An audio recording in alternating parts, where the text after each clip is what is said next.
Today we hit the water in a variety of small watercraft. We kayak fish for flathead before heading across the ditch in search of kiwi, lake and river trout. There are few fishing exploits as simple as jumping in a kayak and chasing a feed of flathead. We hook up with kayak guru Justin Wilmer and look at some flathead fishing basics. We're fishing in the estuary today, and it's an environment that so many of us grew up learning to fish. Today I'm with kayak fishing guru Justin Wilmer in his backyard, and one of the structures we're focusing on is that of shallows, and particularly that spot where they drop into the channels in the slightly deeper water. We're targeting some flathead and whatever else the day throws at us, but the influence of tides can play a big part in how you fish those, and very often a stealthy approach is the way to go. And today we're armed with exactly that, a couple of great kayaks, some plastics. We're going to go and see what we can turn up. Your backyard, mate, you lead the way. Yeah, magic. Let's get into it.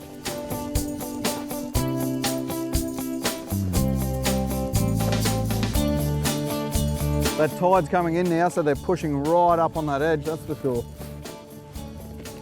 Don't want to get his head out of the water, so I'll shake that plastic out. Right him into the net, beautiful. All right. He's away. Another one off to go bigger, mate. Yep.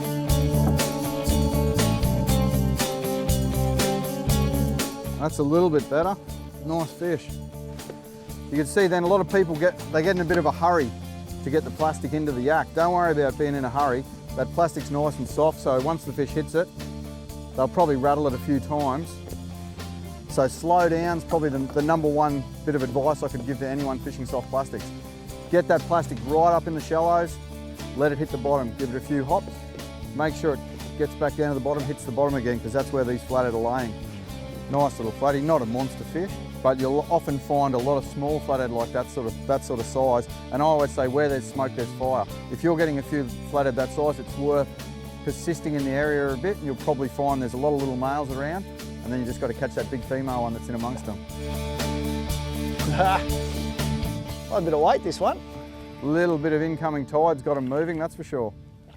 Nice fish. And Justin's talking about not hurrying before the plastics. It's exactly the same when you're landing fish. Just let them wait till they're ready to be led into a net. You rush the process, it's very often when you'll pull hooks. Just going to slowly lead this flatty up into the net. Best way to do it is when they're coming close. Just get the net in the water and try and slide them into it. Just like that. All right. A lot of different sizes for these in terms of your legal size limits. A lot of different states around Australia, and it's worth staying abreast of those, but they do make a great feed. You can catch 8 or 10 on a good day out there, take a couple home for a feed, and you're doing very well. These ones though, they're going to swim another day. They're a beautiful fish. Beautiful. It's flown off there.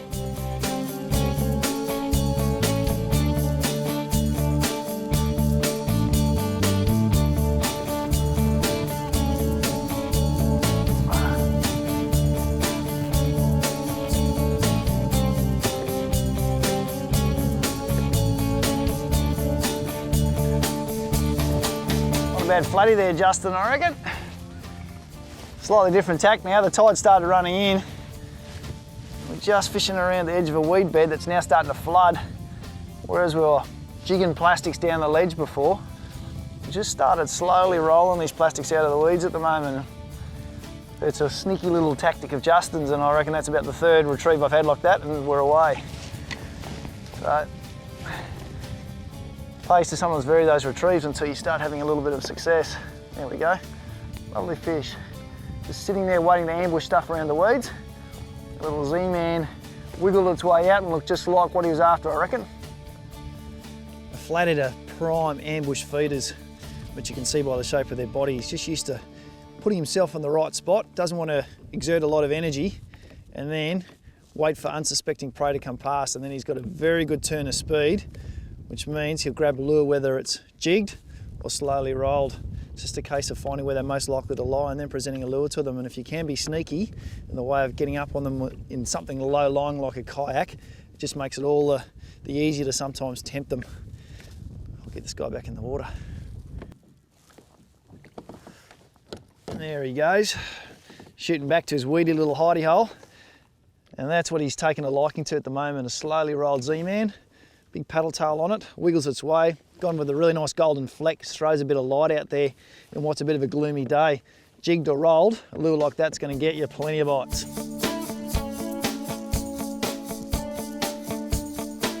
Pretty tough time fishing the estuary, which is when that tide's starting to rise and cover a lot of ground, which means you often have to search a bit to find your fish.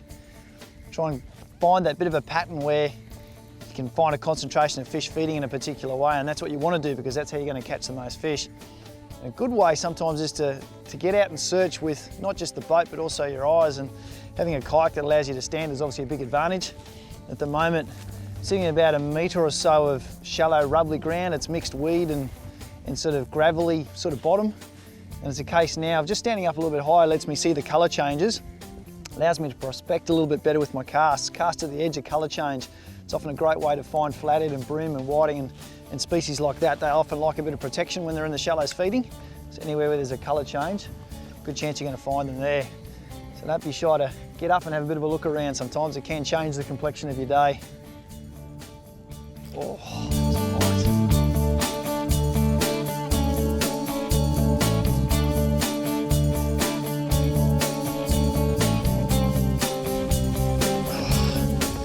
This one's slightly better. We're getting there. Getting there, Justin. There's a lovely little dusky flathead. Well and truly can't see any plastic there because it has absolutely engulfed that little softie. One of the more versatile lures we can chase these in the estuary on. And that was a case of just finding a lovely little weed edge, good colour change, getting that jig head to the bottom and then slowly rolling it out for a few metres before letting it go back down. And it seems to be as that tide's rolling in, that little slow rolled approach, that little paddle tail wiggling away, it's getting the interest of these guys. Those fins going, little breather and off to the depths. See you later. Fish are biting, I'm keeping moving.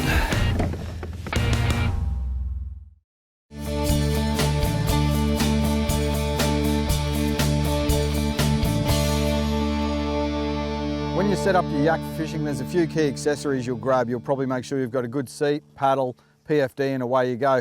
But a great accessory when you're fishing from the kayak is an anchor, some form of anchoring device. So whether it's a stakeout pole, a standard sand anchor, or even a grabber that's just like a clamp you can clamp onto a tree. Just a means of holding yourself in position so you can really focus your casts on an area. So when we set up our kayak for anchoring, what I've set up on here is an anchor running rig, and basically all it is a loop of cord on two pulleys, one at the front and one at the back, and it allows you to shift that anchor from the front of your kayak down to the back of your kayak. So all we have is that loop, and then off that we've got another piece of line coming that we just attach to our anchor line.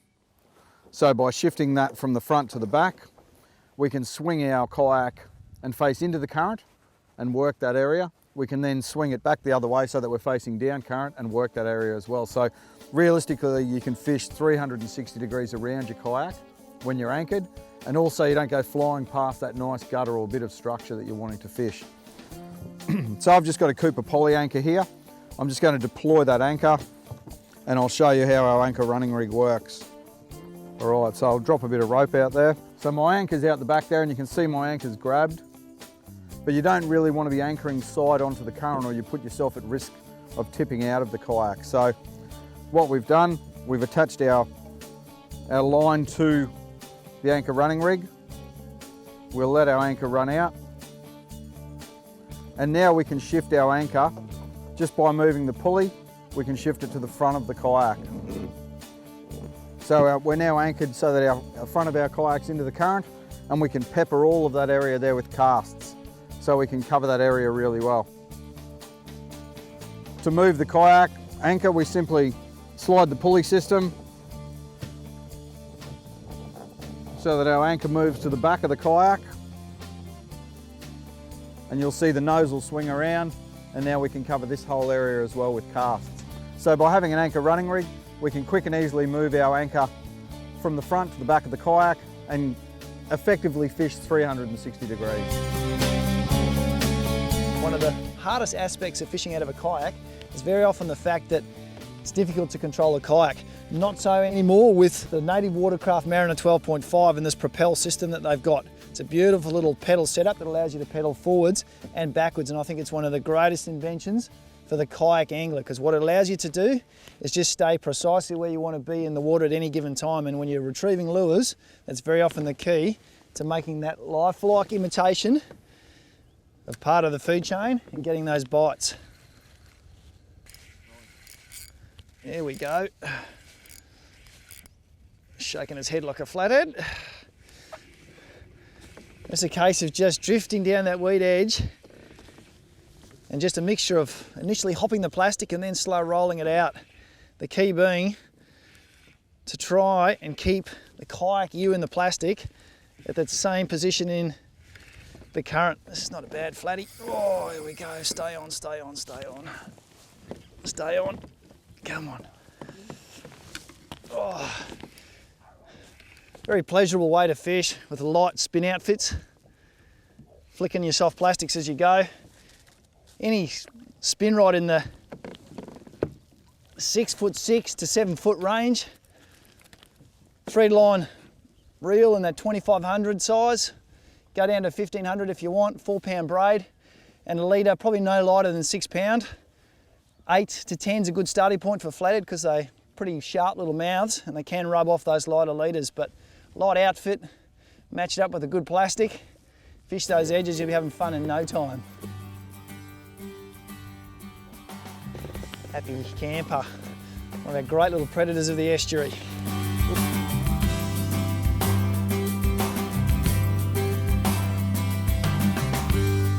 Feels like not a bad little flatty. I've upped the jig head weight a bit because the tide's come up a bit, so we're fishing a little bit deeper water, a little bit more run, so I've got a 3/8 ounce head on there now. And that Gold Rush minnows that seems to be doing the job on them today, seems to be doing the damage.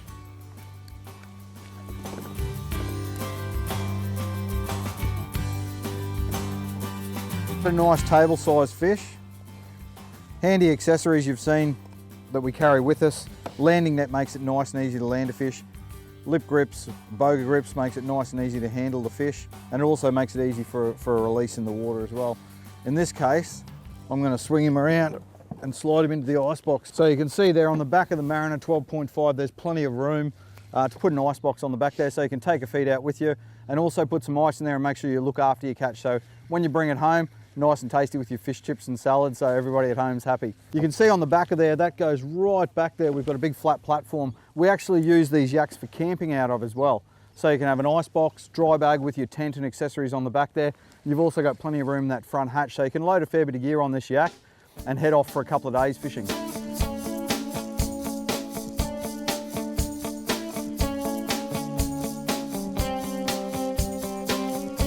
If you're wanting to get into chasing a few flathead from the kayak, it's a great species to start with. They love crunching lures, but one of the key things to remember is just to keep it simple. So we generally travel with a tray of jig heads and one of our soft plastics wallets loaded up with soft plastics ready to go. So you don't have to have a lot of gear. We generally stick with a few different colours. So if it's dirty water, we generally go for a darker colour or an overcast day. Natural colours for the cleaner, clearer water. And if it's not working at all, then you always can bang a fluoro colour on them. They will catch a lot of fish, those sorts of colours. Jig head wise, because we've got to rig our soft plastic onto a jig head. So for shallower stuff, generally I'll fish a 1/4 ounce. And as we get out off the channel edge and the drop-offs or the run picks up a bit quicker, we'll step up to a 3/8 ounce jig head. But that's a good starting point. If you've got some 1/4 ounce and some 3/8, then you're doing pretty well. For smaller plastics, you can run a 1/0 or a 2/0 hook, but don't worry about the flatty. They've got a big mouth and they'll get it around that lure, no problem. So if you're fishing something like this 3-inch paddle tail, a 3/0 hook is a good starting point. So there you go. If you're hopping it and bouncing it off the bottom, general rule is the lighter the better to get it down there. And if you're slow rolling it, you may be winding that plastic a little bit quicker, so you may want to up your head weight so that you're just bumping the bottom or you're just touching the top of that weed, bringing those fish up to feed on the lure. So that's a few plastics and a few jig heads. Get out there and give it a go. Battler, what do we got here? Pitched the plastic on the edge of the weed bed and it's been nailed. I'm suspicious it's trevally or a tailor or something like that. What do we got? I'll get a look at him soon. Yeah, tailor. Lovely. Oh, they are battlers. And They're good at chewing through leaders as well. So I might try and get him in the net as quickly as possible. There we go, gotcha. Lovely little fish. There's the tailor. Aren't they? Magnificent hunter. You just got to look at that head. It's made for terrorising bait fish in the shallows and out in the ocean as well. They do come in this chopper size into the estuaries. And as they head up north, they start getting a fair bit of size. This is what we call a chopper size tailor. And they love a well presented plastic. They don't know that I'm out here targeting flathead at the moment. He's got in the way, but a whole lot of fun. Now, they don't like being out of water for too long, so without getting done by his teeth, and they've got some fantastic teeth on them, you need to watch out for. We're going to pull that out and get him back in the water. See you later. Righto, back to business. The fish are chewing.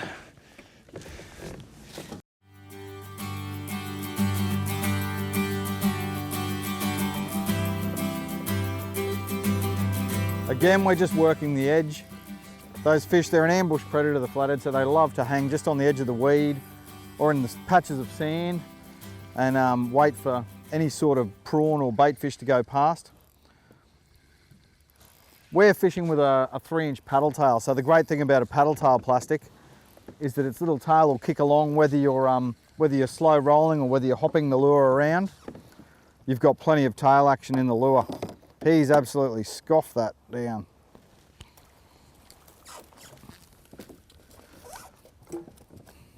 So in that case there, I was doing what we call hopping, which is basically allowing the lure to sink to the bottom, and then we give it a few twitches, hop it up off the bottom, and then we ensure that we let it sink back to the bottom again. So that it hits the bottom, puts up a little puff of sand or stirs up the bottom and gets that flathead fired up. The other way we fish them, especially when the tide gets up a bit and we want to cover the flats, is slow rolling. And basically that just means a slow wind of the rod with the plastic sort of just bumping the bottom or just skimming across the top of the weed so it doesn't foul up all the time. So you can hop it, you can slow roll it, but the main thing is you want to keep it near the bottom because that's where these guys are. So you can see that plastic there. That's a 3-inch paddle tail. So the action's built into the plastic. Makes it nice and easy to fish if you're just starting to get into soft plastics fishing. So there you go, that's another pan-sized flathead. Not a big fish, but good fun. And you can see we didn't have the best of weather for this session today, but you know, sure beats working, so give it a go if you want to chase flathead on plastics. Grab a few 3-inch minnows, a few jig heads, and get out there on the water. A few things to remember: slow down, make sure that plastic's down near the bottom, and don't be afraid to mix it up a bit as well. Change your retrieves a bit, change the lure colour until you find what's working for you on the day, depending on the water colour and light and that type of thing. So we'll let this bloke go. Hope you've enjoyed catching a few flatties with us, and we'll see you on the water.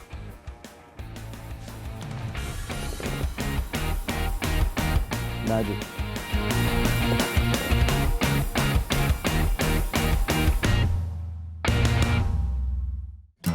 Now, Bill heads on a mission to try and catch New Zealand trout on lures. His adventures put him into some unusual boats and onto some great fish. I first met Zane Murphin about 15 years ago at a Melbourne fishing show. And at the time I was quite surprised because here's a guy who's a professional trout guide in South Island, New Zealand, specialising in fly fishing, and whose personal preference is simply to lure cast for trout. I've always been interested to go over there and find out just what this is all about. New Zealand and trout are synonymous. And while I've done a lot of fly fishing here on the South Island of New Zealand, I really haven't done any lure casting. Rapalas, I reckon, have worked really well here, especially on the lakes and the bigger rivers, the lower sections of those big rivers that flow west into the Tasman Ocean. So let's get out there and have a bit of a look, see what we can do. My good mate Zane Murphin here is pretty important because he's got a raft. Today we're just going to drift around the lake edge, cast ashore, cast a structure, logs, stuff like that. This lake has a pretty good head of fish, some really nice trout. What a lake, mate. They haven't looked snow in the background. That's something you just don't see very often in Australia. Yeah, I think it's a beautiful spot. Yeah, with a bit of luck the old fish will be biting. It's full moon at the moment, but hey, you guys have got all the gear with the Rapalas, but no, it should be good.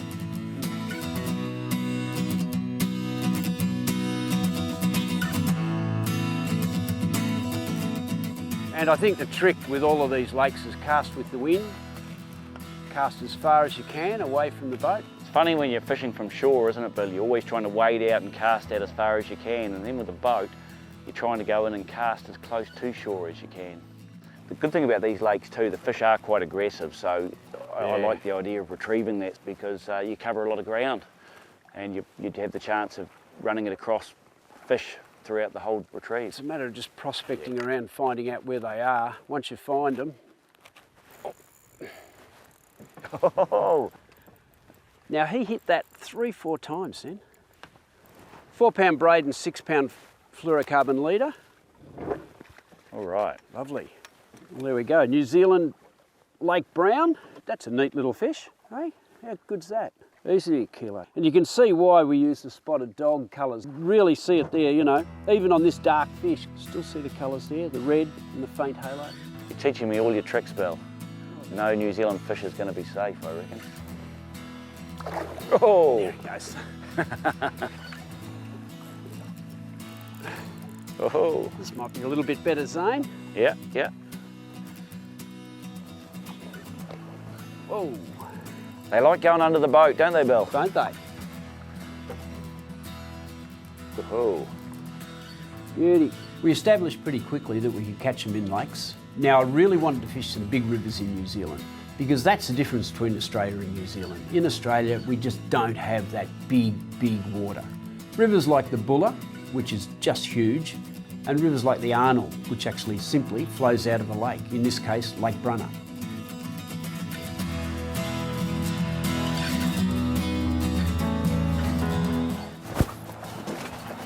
That's better.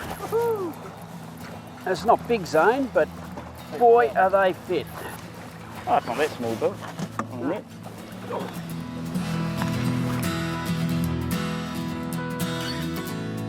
The attraction to me with the Buller River is a potential for sea runners and a possible trout up around or over 10 pounds. This looks like a better fish, Zane. Good fish. Yeah. Good fish, Bill. Well, it's got some weight. It's a great thing standing up, isn't it, Bill? You know, you get a good view, you can cut through the glare. Well done, Bill. That's good. Good effort. It's got a bit of weight to it, maybe, I don't know, maybe certainly over 2 kilos. Not a sea runner, but we're in a river that's, what, how far are we from the ocean? 3 or 4K, maybe? 3 or 4K? Okay. Maybe less. Well, it's got a bit of condition on it. There he goes. Bye-bye.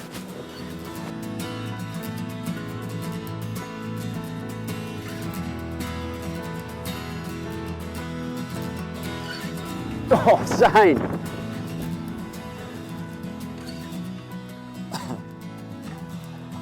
You went a bit nuts, mate. Well done, Bill. Look at the colours on him.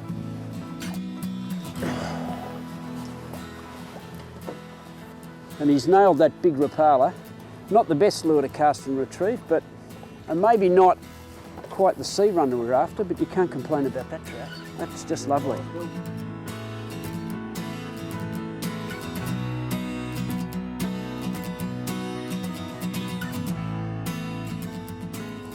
Well, what I learned about this trip to New Zealand is that certainly Rapalas work. Their rivers too are full of trout, and some of them hold some real trophy fish.